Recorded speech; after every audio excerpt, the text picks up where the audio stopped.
Sam. Our 7 tradition states that every AA group ought to be fully self-supporting, declining outside contributions. We will now pass the basket. This is a weekly literature and step meeting. Our format is as follows. A speaker is asked to talk for no longer than 30 minutes. He or she uses their time on qualifying themselves and speaking on a composition from the Big Book or the Step of the Week, followed by group shares, discussions, and questions until 7 p.m. We then end the meeting with the Lord's Prayer or the Serenity Prayer, whatever the speaker chooses. You can find our past weekly meetings on our YouTube page called The Stay Alive Literature Step Group Meeting. We ask that you please subscribe to our YouTube channel, share it, smash the like button. Don't forget to do that. This brings us to the speaker portion of the meeting. On this day is May 25th, Memorial Day, 2026 in Doylestown, PA. At the Monday night, 6 p.m., the Stay Alive Literature and Step Group meeting at St. Paul's Lutheran Church. Tonight's speaker is Nick, my friend, and they are sharing their experience on Step 9. Would you please put your hands together and help me welcome my dear friend, Nick.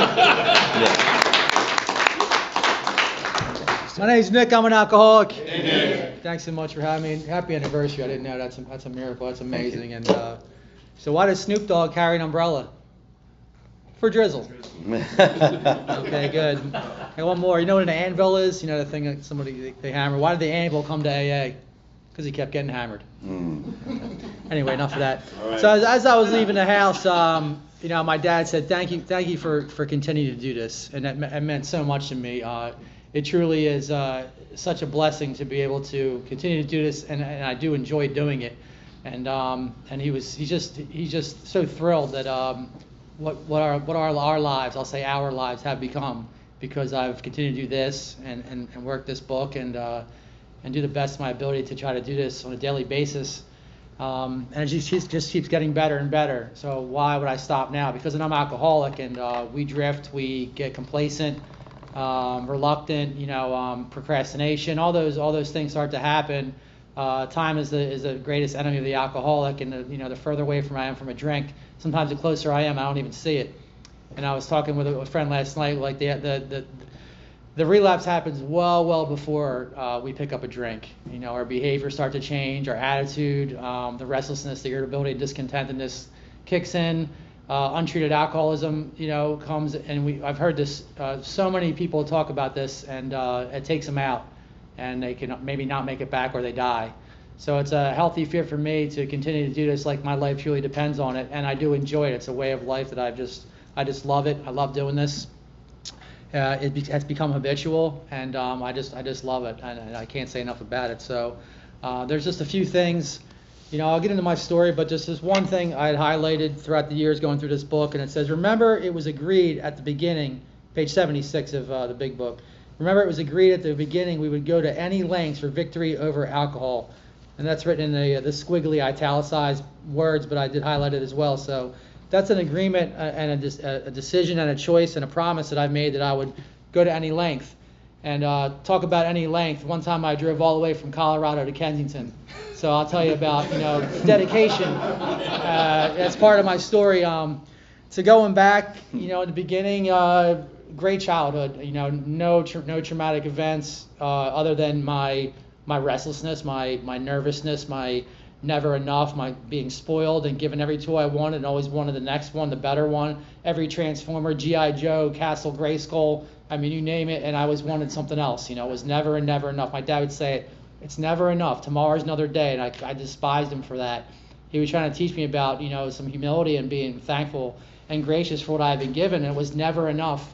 I remember being on the ski team, given a chance to ski a lot growing up, and Sunday afternoon I'm exhausted, and he's standing at the bottom of the hill, and I come down and ski right by him with a smile, a grin on my face, like, ha, he can't get me, and go right back up the chairlift. Because I just went to the very end, and I just ran it, and that progressed into my adulthood. And with my drinking and drugging too, it was the same exact way. It was always more, never enough, and always took it overshot the mark every single time. So, looking back at I always thought I was a pretty decent person. I always thought full of others, but there was always a motive. Even in my childhood, if I was But I wanted something like, they did teach me things like, go mow the lawn and clean the house, and you get rewards for these things. So I took great advantage of that, especially with my grandparents. They lived right around the corner from me, and they would help me out. Mow the lawn and trim the hedges, and here's $500. And as a young teenager, that's like, you hit the jackpot. Like I'm buying this, I'm buying that for everybody. Like I had money for supplies, and it was beautiful. I had a great thing going. I was working them well, and they made it so easy. My dad hated that because he wanted me to work a little harder and earn stuff. My grandparents kind of went around and went over his head with that kind of stuff, and it created turmoil. And I didn't realize how much turmoil I was really causing in my family by doing this kind of stuff, taking advantage of people. And I hurt them tremendously. Upon the end there, at the end of one of my runs, I was homeless. Grandparents took me back in, and I thought it was a bright idea because I'm a shyster, I'm a weasel, I'm a snake in the grass, and I'm rooting through the stuff. I find my grandmom's cash stash, and I decided to take all of it. It's like around $5,000 in cash. Not say a word to anybody. Jump a train, go back to Colorado, and just run away. And my dad, I called my dad from like Pittsburgh, and he said, "Can you give some of it back?" And I said, "No, I need it all." The selfish and self-centeredness and the stuff I've done to these people, and I went on to make these amends later on. But trying to focus on this step 9, and just I'm telling you these stories because this is the kind of damage I did to the people I love the most, the people that were closest to me, that loved me the most, that helped me the most. I hurt the most, and that's basically what this thing will do. So again, going back, like I never had anything traumatic other than my nervousness. And when I found alcohol at a young age, it did something to me that I was searching for. It was at the time that they were starting to put kids on ADHD medicine and Adderall and things like that. And that was just not a thing. My parents never sought that out, psychiatric stuff like that. So when I found alcohol, it did for me what I really needed was that relief. I shared this a couple weeks ago about the first time I got drunk. Like I don't remember my first cheesesteak or my first slice of pizza or peanut butter and jelly or things like that. But I remember the first time I got drunk, what I drank, where I was at, how it made me feel. I'm at my cousin's wedding. I'm 12 years old. It's a fuzzy navel, which is a disgusting drink, but it tasted good. It was orange juice and peach schnapps, and I was slamming them down, and I'm starting to cut the rug. I'm dancing. I'm loose. I'm like, I just felt like I'd never felt before, and it did something for me that I just solely needed. We heard this one speaker say, I probably needed a drink in kindergarten, and I can relate to that. I remember getting dropped off at kindergarten, just being terrified of what I don't know, stuff in my head. I see the other kids playing in the sandbox and playing with each other, and they're like running around and just being kids. And I was like, how do I do that? Like I don't know why I feel so off. And so what I did was I would act out, and I thought my one friend Sean was the class clown. He told me he thought I was. I'm like, what the, I thought he was. Apparently, I guess I was. I was always poking fun and acting out, and spitballs, and getting in trouble that way.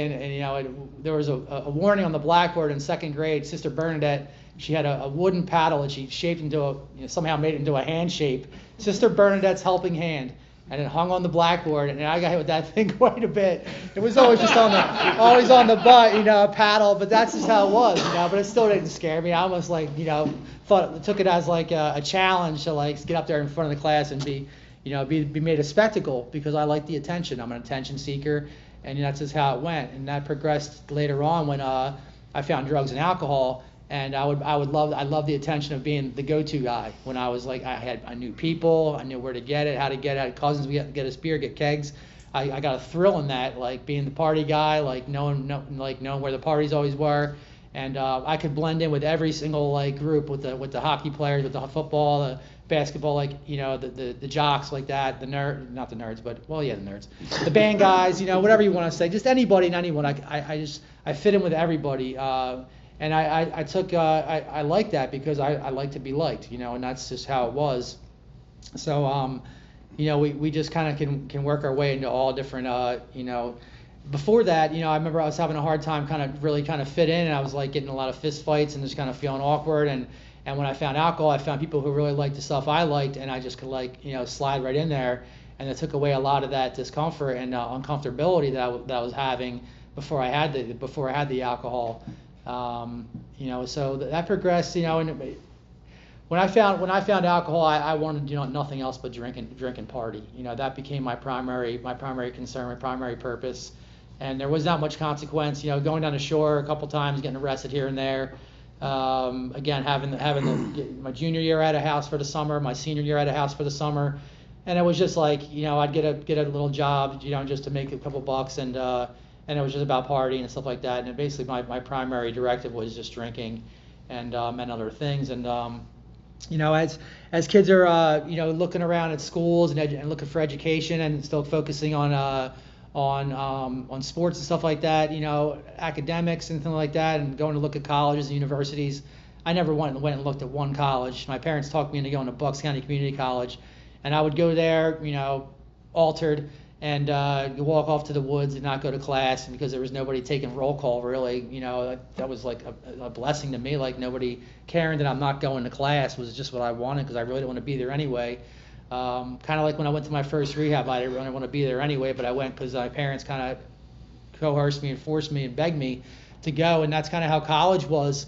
I wanted no part of it. I was already done. I went to school, I thought, for long enough, and I was like, I'll just get a job. And at the time, it was a little more difficult to find jobs as a young kid with no experience. I mean, I did have some skills like some landscaping and things like that, and my dad taught me some construction stuff and painting, but I never pursued any of it. My friends were getting jobs my one friend became a steam fitter, and other guys becoming electricians and stuff like that, and that just had no interest in me to actually go and get a trade or a skill by going back to school and getting some more education. I wanted no part of it, because I wanted to have fun all the time. So I do everything I could not to do that. I was offered the opportunity at 20 years old to move out to Colorado. I took advantage of that. My grandfather had a good friend of his whose daughter was kind of doing the same stuff I was doing, just floating, and she went out there and started a great life. It's a lot of great opportunity. They give you employee housing and great jobs, and you're all young, and it was a great stepping stone to start a life out there. And even the new family and friends I had met out there were doing just that. A lot of them started getting real jobs and eventually moving out of the bachelor pad that we all were in, and starting families and getting good career, good jobs and stuff like that. And I was just I wanted to work only nights, work in the restaurant, work in the bar, because I could party there, and then in the morning it was just going skiing or snowboarding and just basically playing. And my dad would always say, all you want to do is play, and I'm like, you're right, that's all I really want to do. And I just didn't want to grow up, and so I did that for about 17 years. The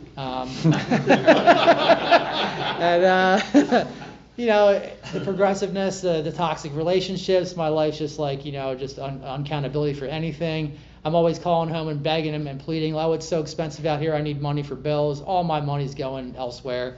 Never paid a bill. Never had, my insurance was always out of date. My registration was always, I remember my license plate when they still had the stickers, I'd back my truck up into the snow and jam the snow on the license plate so the cops couldn't see the license plate because the tags were expired. Good tricks of the trade. So things like that, just the unaccountability and just the irresponsibility I lived for so long. And I'd bounce back and forth from here to there. I think I'm going to start my life over, come back here and redo it again. And I'd always seem to go back there. And I do have a lot of still close friends, and what do I consider a secondary family out there too. And I had my real first taste of recovery out there. I got involved in a relationship, and things just went south, and it was very, very ugly, and ended up getting arrested for both hammered drunk and get to some charges, and I turned a 1-year probation into a 3-year probation, because I just can't pass a test. I'm trying to drink up to the very last point, and then cold turkey till the drug tests come and the alcohol tests, and the insanity that it was such hard work to really try to finagle and control was so difficult, because I just wanted to go full blast, and I couldn't do what I wanted to do, so I was not fun to be around. And things just, again, this isn't the insanity that's over and over and on and on and on. And I ended up making some good amends to that woman that I took through hell, and the book talks about that. She stood with me and tried to help me, and I took advantage of her, like I did to a lot of people in my life. And getting closer to this amends process, and then getting sober here, So fast forward from 1995 till 2009, I'm back in this area again, and my life's just I'm a wreck. Everything around me and myself, I'm just skin and bones, about 115 pounds, just looking like sheer death. And but in my mind, I'm doing okay, and I just need a little more money, that's all. And my parents give me my first intervention and try to help, try to save my life, and I'm not hearing it. I'm not hearing it. So I do eventually agree to go to my first rehab in '09, and I had no idea what I was truly up against. Neither did my parents. And I shared it before, they gave me the ultimatum list when I got out of there. I don't even think make a meeting was on there. It was manage my life well, get the job, get your bills in order, get your an apartment, things like that, which for a normal non-alcoholic person is great. It's good stuff. But I started to do those things, and zero recovery. I might have made 90 days off alcohol and the hard stuff, but I was smoking weed and doing that kind of stuff, and just not hearing the message. And it's not done really. What it comes down to, I just wasn't fully done. So I did that for about 7 years. So, and that's just not, it doesn't have to take that long. You can come in and stay. But again, I wasn't done till I was done. I just there's no other way to say it, until I was so broken and beaten that I was willing to really, I had an idea what was asked of me, what was presented here, and I just wasn't hearing it. It wasn't going to do it until I was. It got to that point of the ultimate surrender and just brokenness that I said, okay, I'll do AA and see what happens. And not to prove you guys wrong, but I just had enough. And in my heart I was truly done. I thought I had many other bottoms, but this was the one. And I got myself into another rehab and started taking the suggestions of the rehab for once. I was choosing life over death. I contemplated suicide and numerous overdoses, you name it, and DUIs, the list goes on.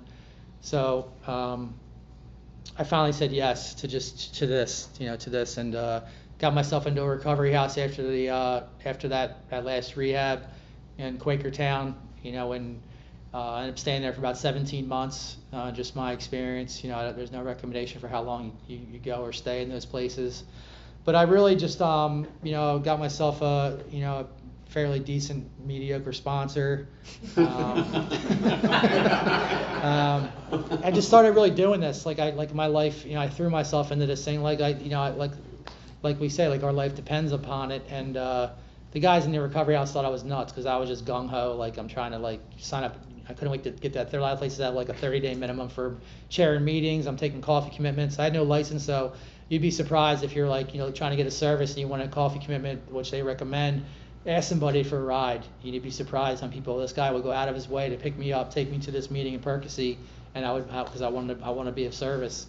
And I'm forever thankful for that guy Jeff. And every time I see him, I thank him for that, because he went out of his way to see I was trying to be of service, and that was the beginning.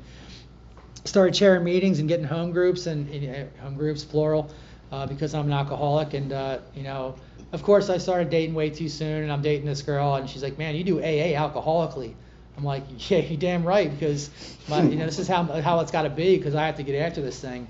I don't want to see what happens, if I stop, because it's working pretty good for right now. And I think about 6 or 8 months in, I was encouraged to do this 4-step, and sat down and took the time, sat at the table in the recovery house, and just wrote it out. And it's all the fear went away when I started to write that stuff down and just get it on paper. And still more is being revealed, and you take that list, and that becomes eventually your 8-step list, and I've added other names to that throughout the time, thinking of people I really harmed. And as more clarity comes and more time comes, the brain, the head starts to clear, the fog starts to lift, and you really start to look at your past and see where you really harm people, as minor as it may be. And I had a couple of amends that I was kind of sitting on, like, what's $100? What's $50? I worked at Target, and I worked at Dick's Sporting Goods, and maybe it was $60 and $100. But and I said, what, I'm going to do it all. I did a lot of the personal amends, but these are 2 small financial amends that I just was sitting on. I'm like, I asked one guy, I was like, you worked for them, that's enough. Like, and he's a guy with 30 years of sobriety. He's telling me I didn't need to do it. I'm like, I'm gonna do it anyway, I think. So, and of course you go there, you're like, man, are they gonna arrest me? Are they gonna call the police? And they're like, what are you here for? Why are you here? I don't know what you want a job? Like, I'm like, no, I want to give you this money. Take this money. Like, I just want to make this amends. I told her the process. And she's like, I don't know what to do with it. I mean, I'll put it in an envelope and give it to the manager. And I'm like, the point is, I just was willing to do it. Like I said, I was willing to go to any length for this thing. And as minor as it may seem, later on in the book, it even says like,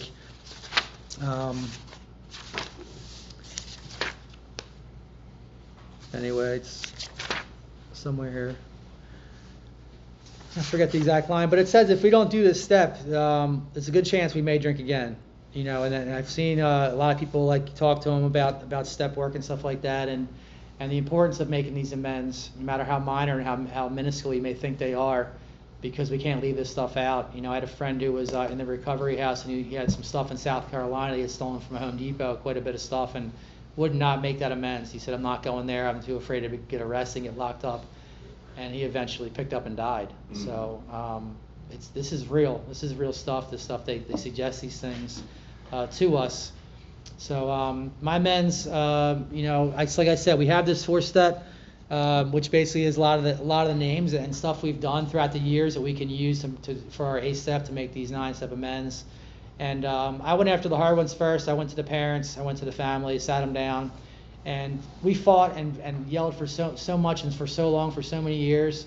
I gave them the opportunity to say whatever they needed to say, and I think they were just so tired of the fighting and bringing up the old stuff. They were just so happy to see that I was trying to make this approach and make this thing happen without just saying I'm sorry. I heard this guy in rehab say the funniest thing. Going there for a commitment. He said I was doing steps 1, 9, and 13, and I would do that. I'd get out, get cleaned up, get separated, and just start saying, I'm so sorry, I'll never do it again, and skipping everything else and just asking for that forgiveness. And again, it's about asking about, how can I make this thing right? And just about to the point here. So my point is, I'm going to continue to do this. I love the 10-step. I try to do this, like if something pops up and I make a mistake, I try to make that amends right away. Don't let things fester. Don't let things build up to the best of my ability. As minor as it is, I've rarely do I let things get too heated and argument, and a lot of times using that pause button to restrain a tongue and pen, especially with family. The hardest dynamic I believe is the family. A lot of them, I can remember this this line in the book. A lot of them are very ill. They're very sick. A lot of them don't have this program, don't have a higher power, don't have strength and that stuff like that. So I got to remember.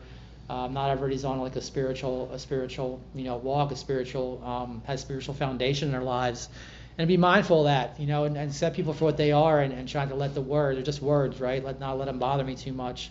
Pause when agitated, and not try to argue and stuff like that to the best of my ability. So before I end, I'm going to read the 9-step promises. I didn't realize you have to do the 9-step to the best of your ability to get these promises on page 83. And then I'll turn the meeting over to you guys. So if we are painstaking, that's a pretty strong word, about this phase of our development, we'll be amazed before we are halfway through. We are going to know a new freedom and a new happiness. We will not regret the past, nor wish to shut the door on it. We will comprehend the word serenity, and we will know peace. No matter how far down the scale we have gone, we will see how our experience can benefit others. That feeling of uselessness and self-pity will disappear. We'll lose interest in selfish things and get interest in our fellows. Self-seeking will slip away. Our whole attitude and outlook upon life will change. Fear of people and of economic insecurity will leave us. We will intuitively know how to handle situations which used to baffle us, and we will suddenly realize that God is doing for us we could not do for ourselves. And are these extravagant promises? We think not. They are being fulfilled among us, sometimes quickly, sometimes slowly, but they will always materialize if we work for them. So thank you very much for having me tonight.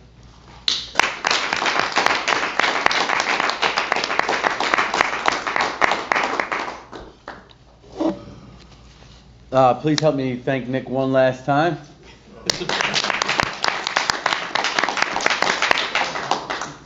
Appreciate it. We've come to the part of our meeting where we open the floor for shares, discussions, and questions. Limit your time to 3 minutes, please.